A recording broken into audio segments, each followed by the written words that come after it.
ले चलते हैं आपको राजस्थान विधानसभा में इस वक्त नेता प्रतिपक्ष गुलाब चंद कटारिया क्या कुछ कह रहे हैं। कोई चिंता की बात नहीं, जो डूबना है प्रदेश को तो डूबेगा। मतलब 10 वर्ष में चाहे मेरा सरकार रही हो चाहे आपकी रही हो, किसी मैं स्वयं शिक्षा मंत्री हूँ, अपराधी होऊंगा, कोई चिंता की बात नहीं। लेकिन आप कम से कम इन 10 सालों से इन जितनी कोचिंग संस्थाएं चल रही है, इनकी जितनी परीक्षाएं हुई है, उनके परीक्षा के रिजल्ट के साथ आप एक टीम लगा करके इनका पोस्टमार्टम करो, तब आपको ये समझ में आ जाएगा कि बीमारी कहाँ से चली है। ये बीमारी इन व्यवसायियों के थ्रू चली है। मैं और आप पेपर आउट करेंगे, पेपर लाऊंगा 5 लाख दे दूंगा, 8 लाख दे दूंगा, मैं क्या 2 करोड़ 5 करोड़ 8 करोड़ दे सकता हूँ क्या भैया? ये सारे के सारे जो पैसे देने वाले बड़े बड़े दिग्गज लोग हैं, जो कोई 10 करोड़ में पेपर ले जाता है, कोई 3 करोड़ में ले जाता है, कोई 2 करोड़ में ले जाता है, फिर अपने कोचिंग संस्थान में रिजल्ट लाता है और उसके बाद बड़े बड़े पोस्टर बाहर लगाता है, मेरा 100% सिलेक्शन। ये है बीमारी की जड़। अगर मार करना चाहते हो तो यहाँ करो, तब तो जा कर के इसको कोई रोक सकोगे। बाकी से केवल मन को संतुष्ट करने का काम करो तो ये राजस्थान के उस गरीब बच्चे के साथ न्याय नहीं होगा, जो बड़ी मुश्किल से पढ़ता है, अपने घर में बूढ़े माँ बाप को भूखे मार के पढ़ता है और उसके बाद परीक्षा के लिए जाता है, रोता हुआ घर लौटता है। क्या दुख नहीं होता है? हम लोगों के मन में कोई रहम नहीं है कि आखिर उस बच्चे का क्या होगा जो अपनी बड़ी पीड़ा के साथ पढ़ रहा है। इन सारे पैसे वाले लोगों के पास में आपने सारी सरकारी नौकरियों को भेज दिया। मैं बहुत कड़वा सच बोल रहा हूँ। आज जो पिछले 8 साल में नौकरी में लगे ना, उन सब का भी पोस्टमार्टम कराओ, आपको लगेगा आधा फर्जी मामला निकलेगा। कोई है नहीं, कोई सोचने वाला है इस पर कि आखिर उसके दर्द को कौन जानेगा, है ना। जिस प्रकार से हमने परीक्षा के माध्यम से इन पैसे वाले लोगों को उतार करके सारे के सारे उन गरीबों की आशाओं के ऊपर पानी फेर दिया। रात और दिन पढ़ता है, भूखा प्यासा पढ़ता है, घर बेच करके पढ़ता है, खेत बेच करके पढ़ता है, लेकिन जब उसका सिलेक्शन नहीं होता तो जहर खा के मरता है। कोई इस पीड़ा को समझने के लिए तैयार नहीं है। और हम इस कानून को ला करके दुनिया को बताना चाह रहे हैं कि हमने इतना बड़ा कानून कर दिया, इस कानून से कुछ भी नहीं होगा। मैं आज आपको कह रहा हूँ, ये जो आपने नए प्रावधान जोड़े हैं, मैं सोचता हूँ कि मुझे कुछ बोलने की इच्छा नहीं, मुझे बहुत दुख है इस बात का। क्या होगा ये?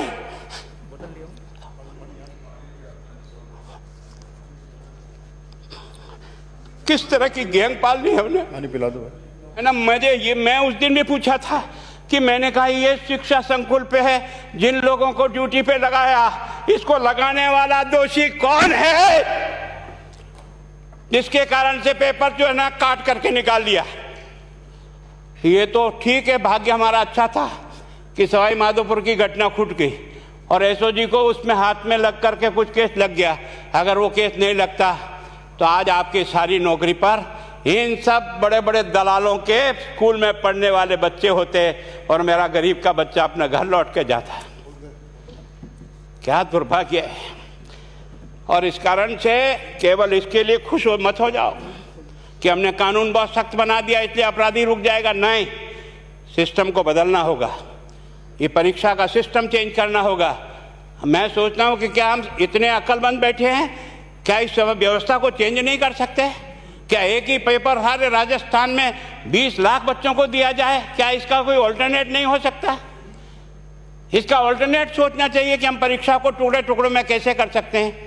जिले के अनुसार पेपर नहीं, एक नहीं हम 25 पेपर बना सकते हैं। कौन से सेंटर पर कौन सा पेपर जाएगा कोई तय नहीं करेगा कौन सा जाएगा, और हम जो इच्छा होगी उस सेंटर पे वो पेपर भेजेंगे। और ये जितने भी प्राइवेट कॉलेजों में आपने सेंटर बना रखे उनको बंद करो, इनको तुरंत बंद करिए एक ऑर्डर से। जितने भी सरकारी विद्यालय है और सरकारी नौकर ही एग्जामिनर बनेगा और एग्जामिनेशन करेगा, तब तो आप इसको बचा पाओगे।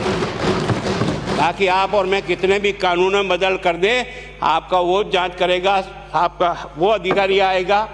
आपने कहा भाई सेशन जज के नीचे नियुक्ति नहीं होगी, इसके अलग से कोर्ट होगा, बहुत अच्छी बात है। प्रोविजन जो आपने डाले हैं वो स्वागत योग्य, स्वागत करता हूँ, पर इन प्रोविजन को लागू तो आप और मैं ही करूँगा, कौन करेगा?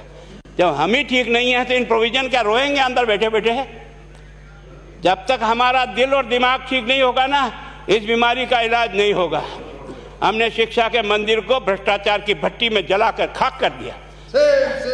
दुर्भाग्य हमारा, जहां से कोई आशा की किरण दिखती थी उस गरीब को कि चलो मैं अपनी मेहनत से आगे बढ़ जाऊंगा, लेकिन अब वो निराशा में आ गया। उसको लगा कि अब कोई रास्ता नहीं है। और इस कारण से मैं सोचता हूं कि आप जिस भावना से लाया, मैं आपकी भावना की इज्जत करता हूं, लेकिन केवल आपकी भावना इन बेईमानों को नहीं रोक सकेगी। इसको रोकने के लिए हमको सिस्टम को बदल करके और तुरंत उस पर ध्यान करना चाहिए। कानून 302 का बना हुआ है, क्या मर्डर रुक गए? आप भी जान रहे हो, रोज के रोज पोक्सो कोर्ट में आजीवन कारावास हो रहा है, क्या व्यभिचार रुक गया है? अपराधी को दंड मिल सकता है, अपराध बंद नहीं हो सकता है। अपराध बंद करने के लिए जो सिस्टम होते हैं उस सिस्टम में चलो। एकमात्र इस देश में भ्रष्टाचार की भट्टी में देश जल रहा था, केवल और केवल एक तरह से प्रत्येक व्यक्ति का खाता खुलवाकर देश के प्रधानमंत्री में सारा का सारा बेनिफिट उसका सीधा खाते में डाला। बेईमानों को चोट लगी नहीं लगी, उस तरफ अपना दिमाग बचाओ, उस तरफ अपना दिमाग लगाओ। किस बीमारी का इलाज कहाँ है और कैसे हो, इस बारे में चिंता करने की कोशिश करो। मैं कई बार इधर सीकर और इधर गया तो मैं सोचता हूँ कोचिंग संस्थान की बिल्डिंग देंगे ना तो टोपी गिर जाए नीचे से। क्या चीज़ है यार, भगवान ने क्या लक्ष्मी वहीं बरसाई है। और जो बाकी संस्थाएं, उसका कारण यह है कि हमने अपनी दुकान को इतनी कमज़ोर कर दी है कि जहाँ बच्चे अच्छी तरह से शिक्षा लेकर के हम जैसे गरीब पढ़ करके यहाँ आ गए, अब वो रास्ते नहीं हैं।